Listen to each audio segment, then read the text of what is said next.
Et si l'honnête homme du XXIe siècle n'était qu'un esthète désabusé?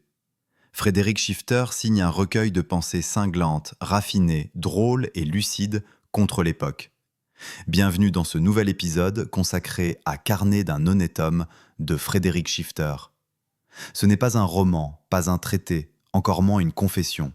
C'est un recueil de méditations fragmentées où le style tient lieu de philosophie et le scepticisme d'éthique. Frédéric Schifter s'y livre comme on se retire, dans la discrétion, le sarcasme et la lucidité. Il s'inscrit dans la tradition des moralistes, ces écrivains sans illusion sur l'humain, mais dotés d'une plume précise, élégante, ciselée. À la manière d'un Montaigne qui ne chercherait plus à s'améliorer ou d'un Chamfort revenu de toutes les révolutions, il écrit des pages brèves, souvent drôles, toujours pertinentes. Il y parle de l'intellectuel moderne comme d'un avatar ridicule de Monsieur Homais. Il démonte la littérature engagée à travers une critique cinglante d'Orwell.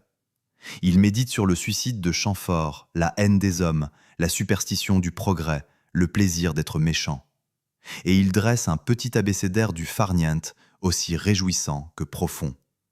Mais ce n'est jamais pontifiant. La force de Frédéric Schifter, c'est son humour discret, son goût du paradoxe, son art de l'aphorisme. En cela, il nous apprend à vivre moins intensément, mais plus intelligemment, à penser contre, à rire doucement, à être seul sans être triste.